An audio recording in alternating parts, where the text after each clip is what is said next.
everybody. It's Sandra with Ginger Bloom Quilts, coming to you from a quilt studio. Welcome to my YouTube channel.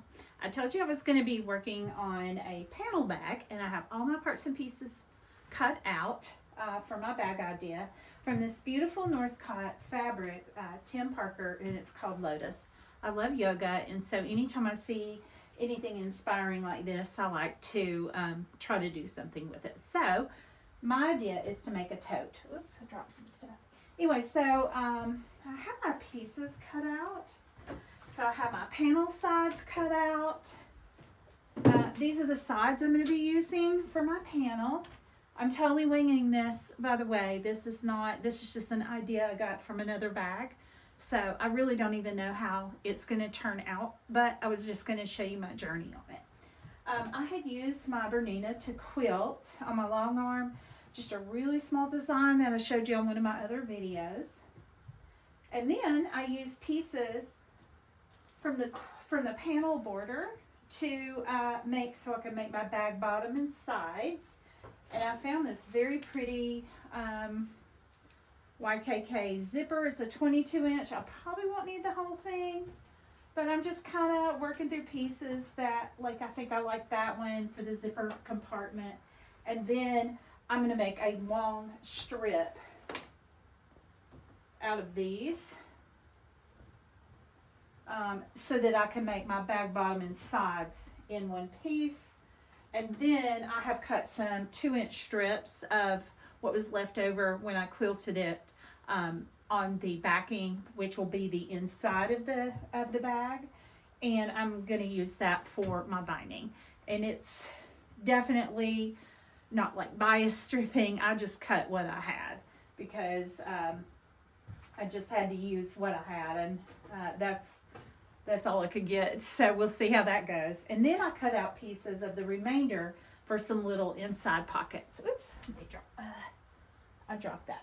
So I'm going to get busy running my long arm. I don't want to talk while my long arm's running because it's out pretty loud. And then I'm just going to set the camera up so you can see what I'm doing and trying to wing this and make myself a bag. So see how it turns out. So now what I'm going to do is create my zipper strip. I took one of the strips and cut it in half to make the top part where my zipper's going to go. And every time I do a zipper strip, I have to think about it because I have to lay things and go, okay, I'm going to sew it this way. And anyway, so I'm just going to make myself a zipper strip. And now where's my pedal? Okay, I rescued my pedal. Oopsie, sorry about that. There we go. So I'm going to start out with my zipper foot. I have my zipper foot, my dual feed, and I'm using, all right, come back now. Ugh. So I'm using Superior needle, and it's a 100 by 16 needle because it's going to be going through a lot of layers. Plus, that's my last Superior needle. That's, you know, my others are 80/20s, and I need to order some more because I'm in love with them. So I'm going to use them as much as I can.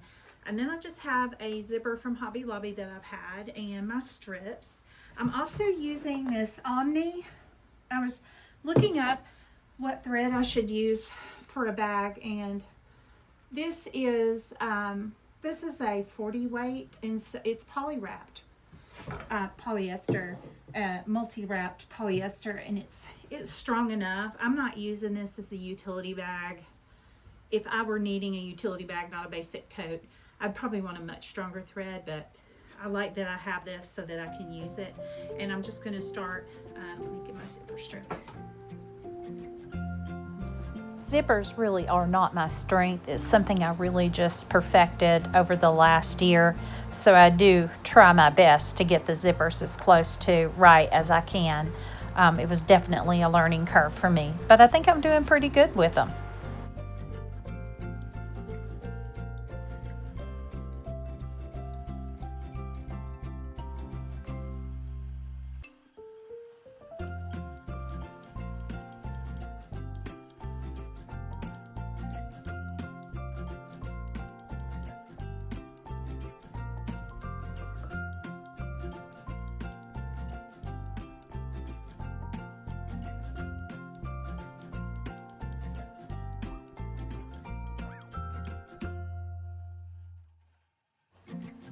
I'm just working on completing this one side of my zipper strip by flipping it over and securing the zipper down.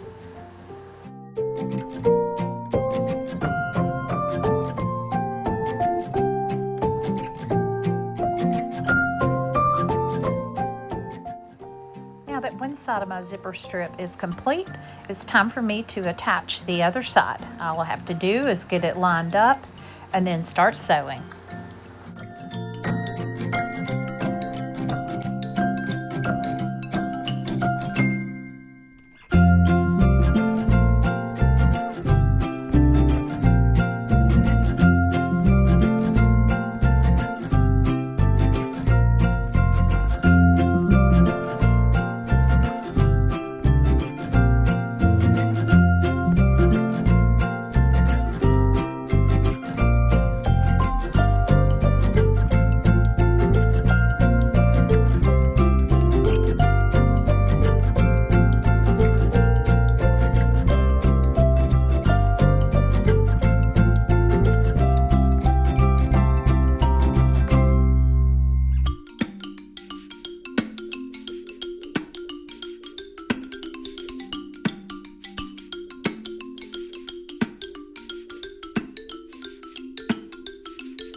My zipper strips are complete, it's time for me to sew these two pieces together so I can make length for my backs and sides. I decided to put it together like I would binding by just putting the pieces together and sewing down at an angle. And just so I can make it tougher and look more finished, I flipped it over and just did a small 1/4 inch stitch down so that kind of looks a lot neater. Okay, so I have my zipper strip sewn and I have my long strip that's going to go around my back. And I have a decision to make and I'm not sure which one I'm going to do. First off, I need to cut my zipper strip the width of my bag and then sew it onto this. So I'm going to do that next. Now what I'm trying to decide is, do I want my binding trim on the outside or on the inside? And I think I really like the idea of adding it on the outside. I'm videoing. I'm sorry, I didn't know you. I'm leaving. Love you. Oh, love you. Okay, so now I'm going to cut this strip. Sorry about my camera there. I've made this mistake before when I put in a zipper longer than my bag. I went through and cut it, and then I had this little zippy thing here, and that was a real pain to feed back on. So I hopefully won't make that mistake again right now. So I'm going to move it down, and I'm just going to cut this off so that I have the exact same length.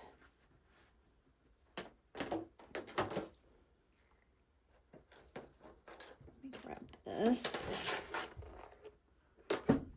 Well, my long arm stopped. I don't know what that's about, so I'm just going to cut here. But I also want to make sure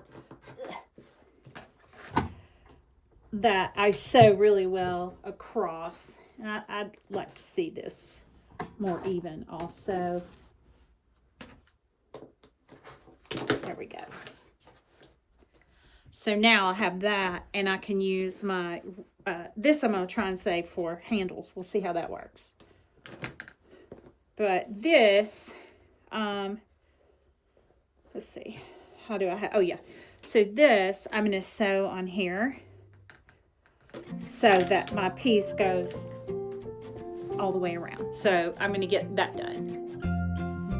Now that I have my zipper strip sewn and my long length, I'm going to go ahead and just sew those together. I'm just going to make a plain seam right here where the zipper is, and I'm going to determine exactly how long it's going to need to be when I get closer to getting my bag ready. Thank you to everyone for joining this video.